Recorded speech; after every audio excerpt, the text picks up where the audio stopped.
संतपशी नाहीतच नाही, यारे यारे लहानातोर सगळेजण या आणि उद्धार जीवनाचा करून घ्या. तसं मुळे महाराज मामासंग अनेक धर्माची लोक होती. मुळे महाराज म्हणलं जेवून जा. जेवून जा म्हटल्यानंतर जातो म्हणलं मामा जेवण. मुळे महाराजांनी आपल्या शिष्याला सांगितलं, शिजवा रे मांस. मोरे महाराजांनी मांस शिजवा म्हटल्यानंतर मामांसंग ब्राह्मण समाजाचे लोक होते, शिंपी समाजाचे लोक होते, माळी समाजाचे लोक होते, वाणी समाजाचे लोक होते. ती म्हणली का आपण त्याचं पाणी देखील वंडत नाही आणि आता ती मांस कसं खायचं. पण ती शिंपी समाजाची, वाणी समाजाची, पुन्हा ब्राह्मण समाजाचे लोक म्हणली मामाला तर कुठं मांस चालतं, मामा देखील मांस खाणाराचा उंबरा देखील शिवत नाहीत. हे फक्त ऐकायचं बरं का तुम्ही. होय म्हणलं डायरेक्टच. हा हा हा अवघड आहे बाबा. जोपर्यंत आपल्या भूमीत मामा आहे तोपर्यंत एकाच्याही घरात मांस शिजलं नाही पाहिजे.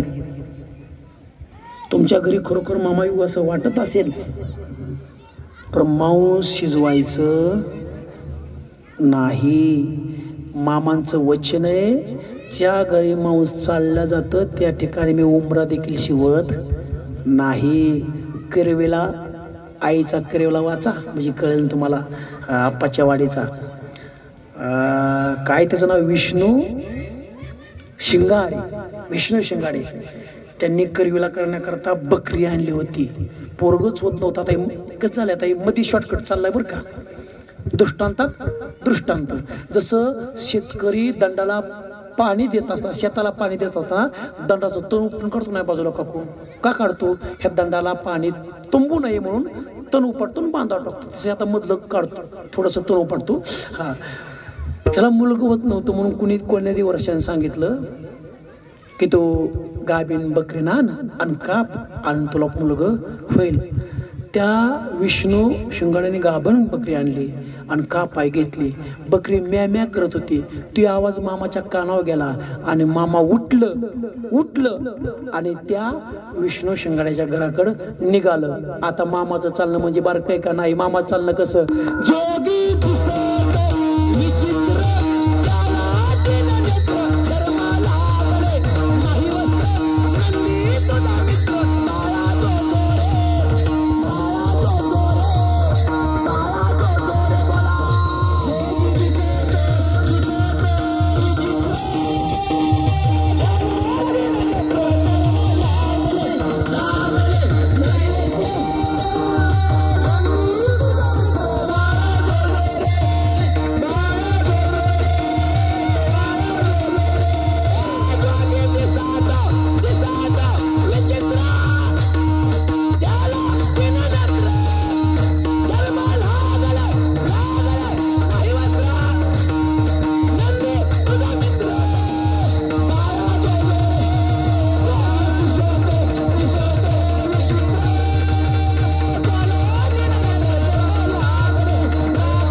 चर्म लागले नाही वस्त्र, नंदी तुझा मित्र. बाळा जो जो रे, बाळा जो जो रे, अशा स्वरूपातले माझे मामा झप झप चालत गेले.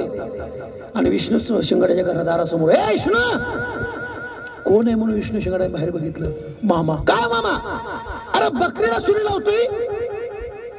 मामा तुम्हाला कसं कळलं? येड्या, या पुरतुला काय होतं हे मला सगळं कळतं. कोण म्हणतंय? हे माझे सद्गुरु संत बळम म्हणतात, या पुत्र काय होतं हे मला सगळं कळतं. अरे पोरगा होण्याकरता गाभीन बकरीन कापतो या. हे ज्या देवरशाने सांगितलं त्या देवरशाला मला तुझं मुलगा कापते. सुकाळीच्या रांडाच्या मामाची शिवी, सुकाळीच्या रांडाच्या अरे पोरं होण्याकरता कुठं बकरी कापतोय? जा, आज मी तुला आशीर्वाद देतो. वर्षाची आत्ता पाळणा हलेल. मामाने चिमटभर भंडारा घातला आणि विष्णू चौकडे फेकला. आता भंडारा म्हणजे काय बार सामान्य आहे का? नाही रे, ही भंडाराची विभूती कपाळाला लावली की आपली कर्मरेषा बदलती, कपाळाला लावली की आपली कर्मरेषा बदलती. एवढी ताकद या भंडाऱ्यामध्ये. या वर्षाचा मुलगा होईल. बघता बघता त्या विष्णू चौकड्याला मुलगा झालं. ही कथा पुढे या, लांब आहे मोर, पण मी माग सांगत होतो. कुठं? वा, काकून कथा टाळी वाजवा. मुळ्या महाराजांनी सांगितलं मांस शिजवा. मांस शिजवलं.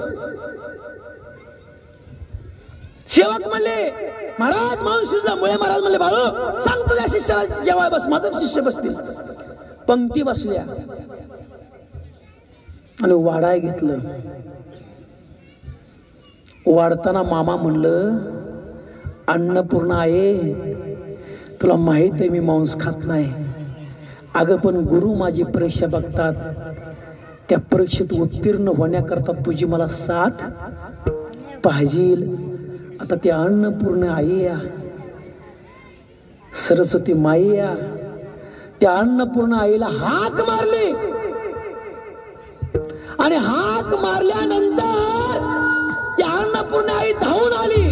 अरे ज्या पात्यात मांस होत त्या पात्यात भरीत वांग झालं. भरीत वांग झालं.